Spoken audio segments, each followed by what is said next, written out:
So a couple of weeks ago, about a month ago, Gary Wigley called me. And I knew what he was going to ask me before he ever asked me. And he's like, hey, we're doing this Men's Day. Preacher wants us to do a Men's Day.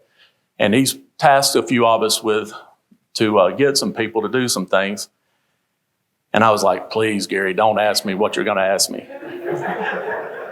So naturally, Gary asked me what he's going to ask me. He said, hey, do you mind giving your testimony for the people? And he's like, look, don't answer today. Take some time, think about it. Which I've found is pretty prudent in a guy my age nowadays, is not to just jump off and say, okay, I'm in. So I thought about it. And the biggest drawback for me has always been, what do I have to say to somebody? Or what has my life done that is intriguing to somebody else? Because see, when I was growing up, when people gave their testimonies, it was always something that was devastating, life-altering. Like the guy that comes to the high schools back when they used to they'd bring people in from different things, and he was on death row, and all of a sudden his fingerprints got changed, and he went out and ministered. And I'm still thinking, and one of the reasons I got into law enforcement, Kel, people want to change things. So, I thought, well, I didn't really have that. That wasn't me.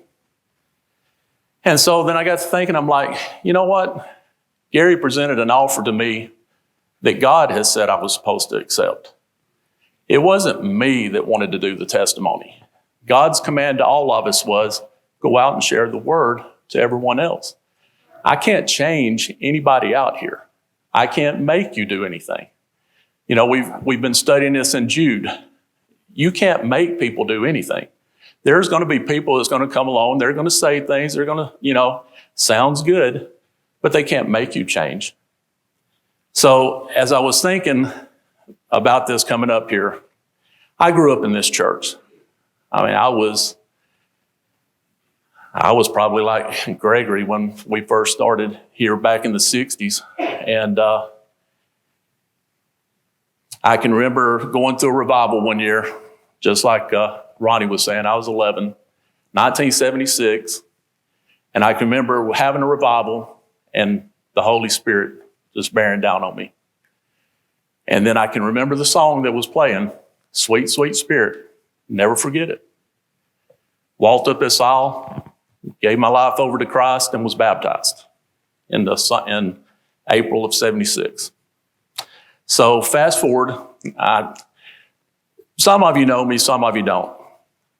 I skipped a few grades in school, graduated when I was 16, and then I felt a calling. I met a group of people that used to come here before Rhonda Truelove and Wendell Couch and a few of the others that used to come to church here, and I got involved with them.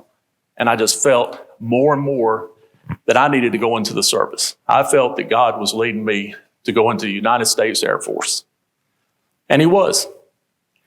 And from this day, I can think back, it was just like his voice on me saying, you've got to do this. You've got to go spread the word. I'm going to introduce you to all these different people, and I'll take care of you. Some of you know my mom's dad, he died in World War II, so she didn't want me to go in the service. It was, I can remember days she cried. My dad's like, I'd go if I was your age. Go on. And,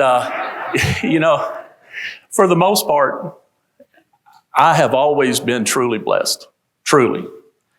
There is no place that I've ever been that God has not been with me. There is no place I've ever went that his hand has not been on me and protected me. I was in Turkey when Desert Storm broke out. I was 100 miles from Iraq and Iran, and I was living the life. Let me tell you, I was on the greatest sports complex in the United States Air Force. That's all we did was play ball. Now,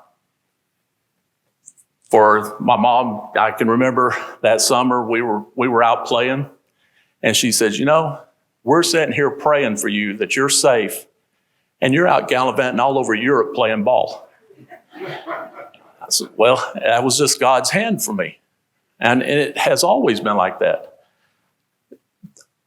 When I first went, and really my story is this right here.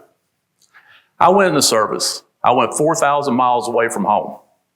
And I'm by myself. Everybody that I knew, everybody that had always been there to give you the pep talks, everybody, there wasn't anybody. It was me 4,000 miles away over this big pond and laying there and being miserable. Had got married on my way overseas. So I'm there and they're like, you're going to be here 2 years by yourself. And I was ready to quit. I really was. Matter of fact, I got up almost enough courage to go tell the first sergeant I wanted out. But I was laying in bed one night. And honestly, just like a voice that you could hear is right next to you. Quit whining. Just do what I asked you to do. That's it. It'll go by. And you know what? 40 years later, it's went like just like that.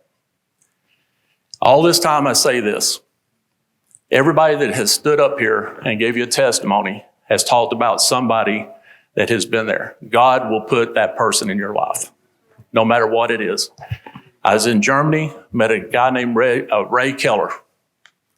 He was there to hold me up if something happened, to hold me accountable for something that was going on. You're never by yourself. God's always there. So, in closing for this, I was sitting here thinking this morning, what would be a good Bible passage about it? Matthew 19:26. All things are possible through God. That's the basis of the story. I could sit here and tell you that there are people out here that's got more dynamic testimonies than I do, but the bottom line is we were all headed for the same place. There is nobody out here worse than I am. There's nobody out here better than I am. We are all the same. And the only way that we ever make it is through Jesus Christ. And that's the only way.